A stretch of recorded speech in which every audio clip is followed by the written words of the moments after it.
Penyebab umum terjadinya Perang Dunia Kedua sebagai berikut. Pertama, kegagalan Liga Bangsa-Bangsa dalam menciptakan perdamaian dunia. LBB bukan lagi alat untuk mencapai tujuan, tetapi menjadi alat politik negara-negara besar untuk mencari keuntungan.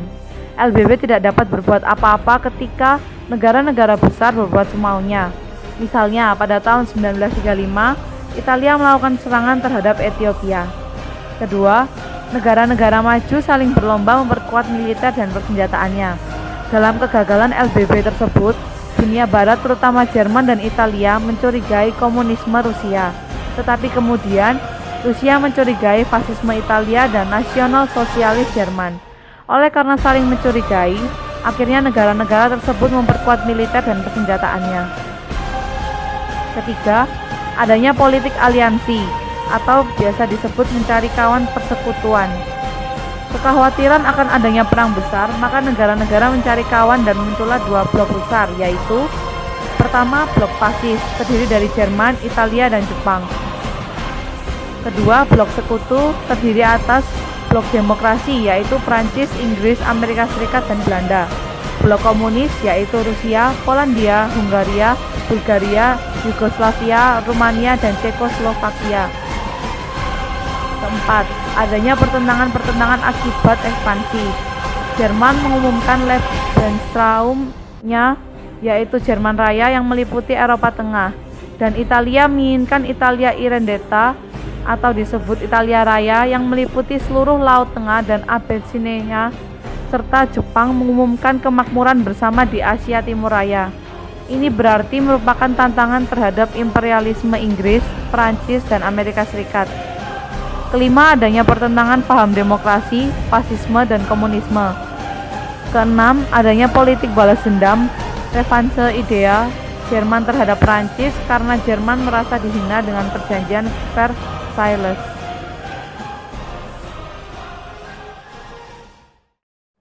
Tanggal-tanggal penting dalam Perang Dunia Kedua.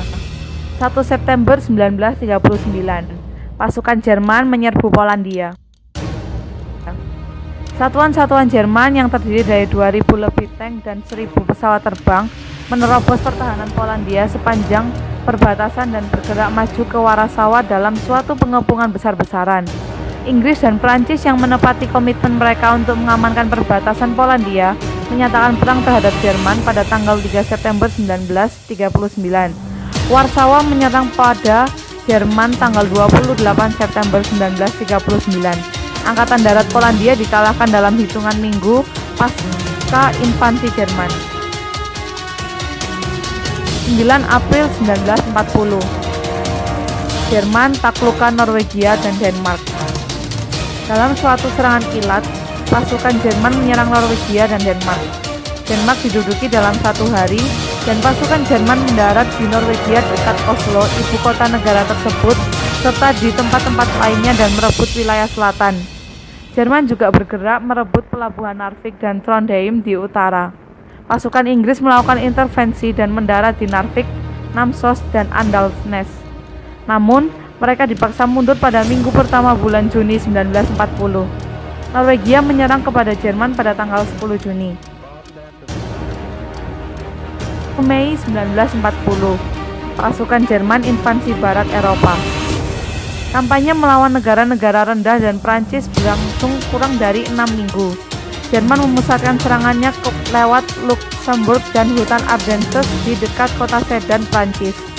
Tank dan infanteri Jerman menerobos lewat lini pertahanan Prancis dan bergerak maju ke pesisir sehingga merangkap angkatan darat Inggris dan Prancis di udara.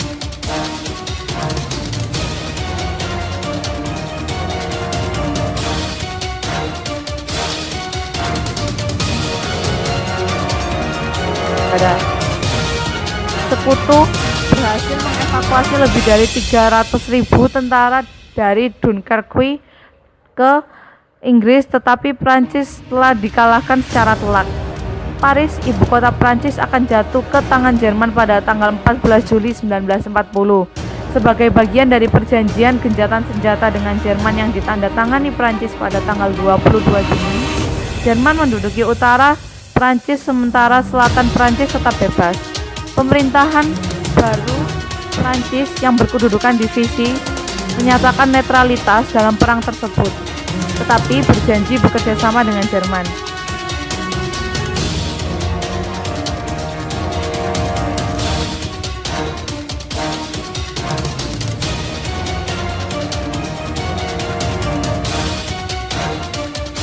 (1941) Pasukan Jerman invasi Yugoslavia dan Yunani. Pasukan Jerman menginvasi Yugoslavia dan Yunani dengan dukungan dari kontingen sekutu Jerman yaitu Italia, Bulgaria, Hungaria, dan Rumania, dan dengan cepat mendudukan kawasan Balkan. Pasukan Inggris yang dikirim untuk membantu Yunani dipaksa mundur ke Pulau Kreta, dan pada pertengahan bulan Mei, pasukan parasut Jerman mendarat di Kreta, dan setelah pertempuran hebat mengalahkan pasukan Inggris di sana, Yugoslavia dan Yunani dibagi antara para pemenang. 22 Juni 1941, pasukan Jerman menyerang Uni Soviet. Dari 3 juta serdadu Jerman yang diperkuat oleh setengah juta bantuan serdadu dari sekutu Jerman, yaitu pasukan Finlandia, Rumania, Hungaria, Italia, Slovakia, dan Kroasia, serta kontingen dari Spanyol, menyerang Uni Soviet sepanjang front lebar yang berasal dari Laut Balkan di utara sampai Laut Hitam di selatan. 3 kelompok angkatan darat Jerman menusuk jauh ke dalam wilayah Soviet. Jutaan serdadu Soviet dikepung dan dipaksa menyerah. Pasukan Jerman terus bergerak maju sampai ke pinggiran kota Moskwa. Pada bulan Desember 1941, Uni Soviet melancarkan serangan balasan yang memaksa Jerman melakukan penarikan mundur dari Moskwa. 28 Juni 1942, pasukan Jerman menembus Volga. Mulai kampanye baru ke wilayah timur, dan kali ini yang menjadi sasaran adalah daerah pertambangan minyak Kaukasus dan kota Stalingrad di sisi sungai Volga. Pada awal Juli, pasukan Jerman menyeberangi sungai Don sebelum mencapai pinggiran kota Stalingrad. Pada pertengahan September, Komandan Angkatan Darat Soviet memutuskan untuk mempertahankan kota tersebut apapun resikonya. Pasukan Soviet bertempur di setiap jalan di dalam kota. Pada pertengahan bulan November 1942, Jerman merebut kendali atas sebagian besar kota tersebut. Namun, pertahanan Soviet belum terpatahkan. Angkatan Darat Soviet melancarkan serangan balasan terhadap pasukan Jerman yang digelar di Stalingrad pada pertengahan bulan November.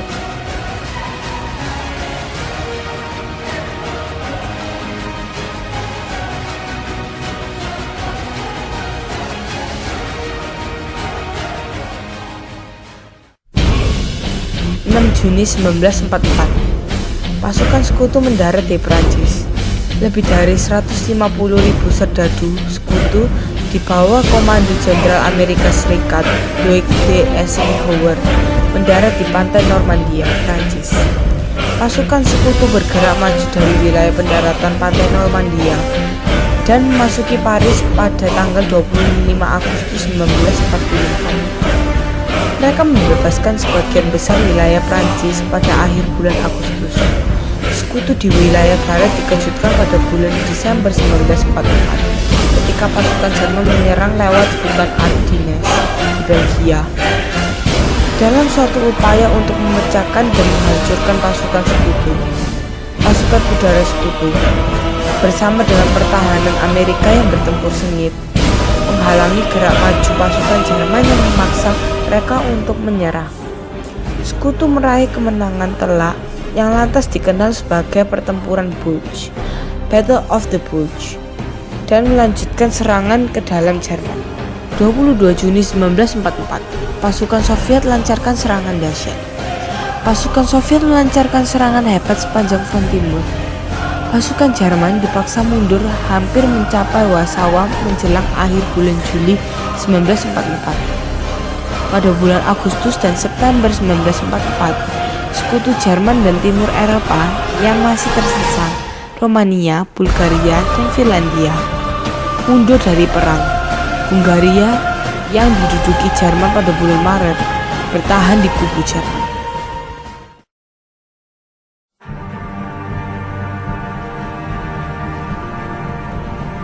7 Mei 1945, pasukan Jerman menyerah.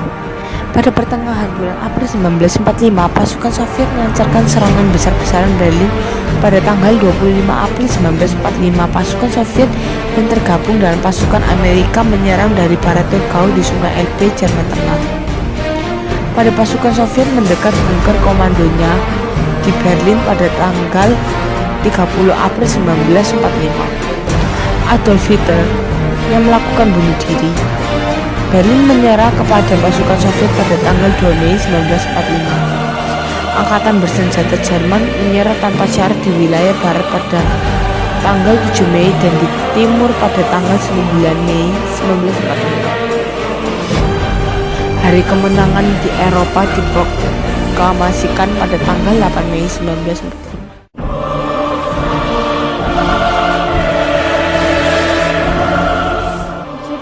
1941, Jepang membom secara tiba-tiba terhadap pangkalan terbesar Angkatan Laut Amerika Serikat Pearl Harbor di Pasifik. 5 jam setelah penyerangan itu, Gubernur Jenderal Hindia Belanda, Charles von Stauffenberg menyatakan perang terhadap Jepang.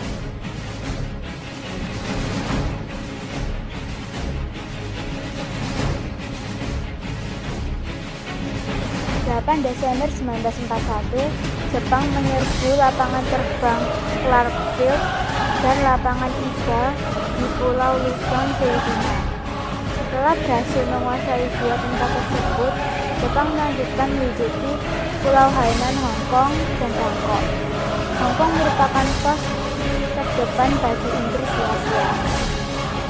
10 Desember 1941, Jepang menduduki Pulau Luzon dan Bataan di Filipina dengan mendapat perlawanan sengit dari pasukan Amerika yang dibantu sukarelawan Filipina. 16 Desember 1941, Jepang berhasil menduduki Burma, yaitu Myanmar. 20 Desember 1991, Jepang menduduki Davao di Filipina. 15 Januari 1942, untuk menghadapi serangan Jepang, tentara Sekutu membentuk Komando ABDACOM, American British Dutch Australian Command, yaitu gabungan dari pasukan Amerika, Inggris, Belanda, dan Australia yang bermarkas di Lembang. Pasukan ini mulai beroperasi tanggal 15 Januari 1942 di bawah Panglima Besar Sir Archibald Doyle dari Inggris. Di samping itu juga membentuk Front ABCD, yaitu American British China Dutch, yaitu gabungan pasukan Amerika, Inggris, Cina, dan Belanda. Adapun serangan Jepang semakin gencar dan menguasai beberapa daerah. 24 Januari 1942, Jepang menduduki Tarakan, Balikpapan, dan Kendari. Balikpapan merupakan sumber-sumber minyak, maka diserang dengan hati-hati agar tetap utuh. Tetapi di bumi hanguskan oleh tentara Belanda. 3 Februari 1942, Samarinda diduduki pasukan Jepang. Pada waktu itu, Samarinda masih dikuasai tentara Hindia Belanda. 4 Februari 1942, Ambon berhasil diduduki oleh Jepang. 10 Februari 1942, dengan direbutnya lapangan terbang oleh Jepang, maka Banjarmasin dengan mudah dapat diduduki. 14 Februari 1942, Jepang menguasai Palembang dan sekitarnya. Dengan jatuhnya Palembang, maka dengan mudah Jepang masuk ke Jawa.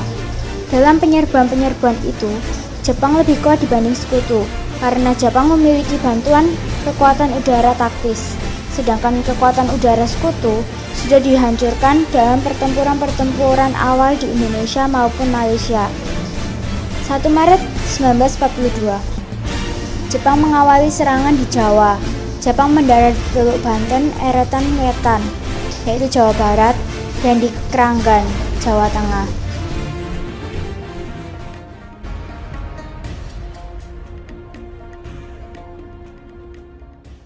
(5 Maret 1942), kota Batavia, Jakarta, jatuh ke tangan tentara Jepang dan dilanjutkan menduduki Buitenzorg, Bogor.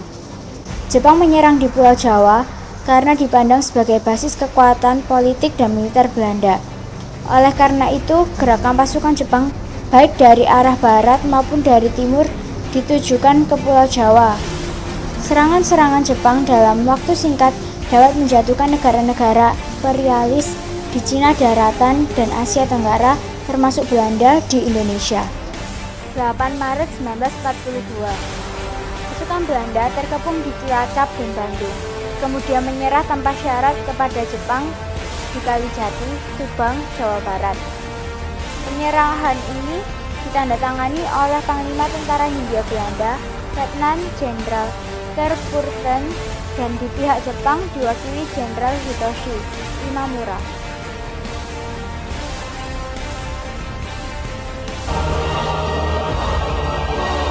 Dampak positif Perang Dunia Kedua terhadap Indonesia.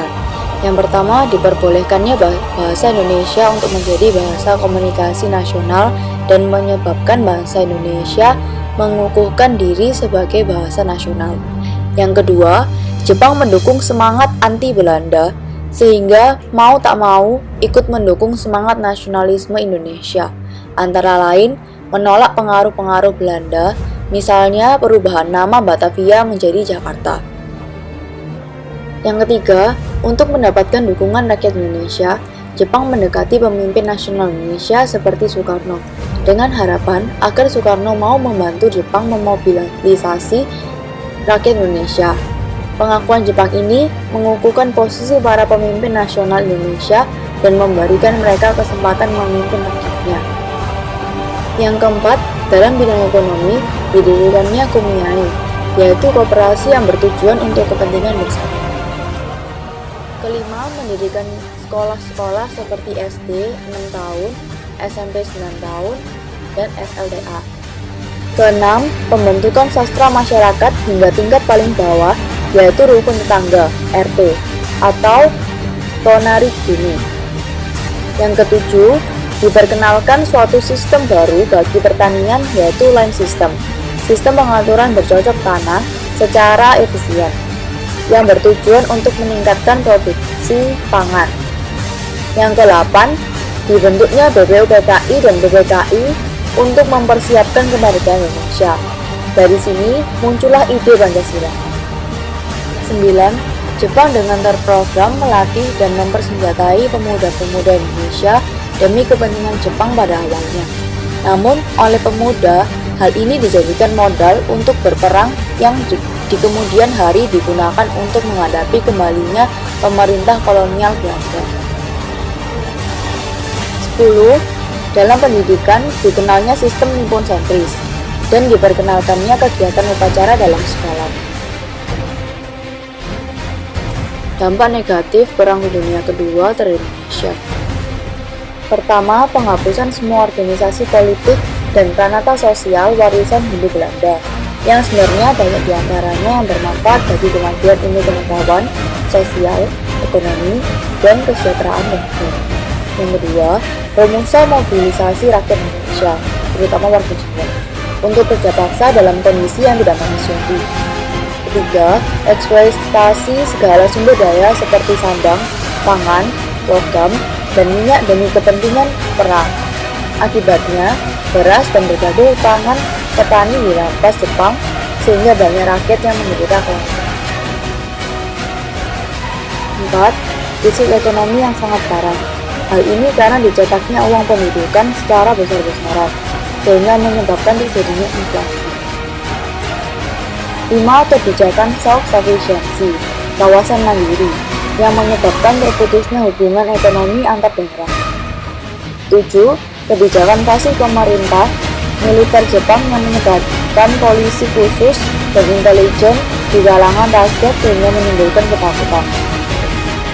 Pemerintah Jepang bebas melanggar hak asasi manusia dengan menginterogasi, menangkap, bahkan menghukum mati siapa saja yang dicurigai atau dituduh sebagai mata-mata atau anti Jepang tanpa proses pengadilan.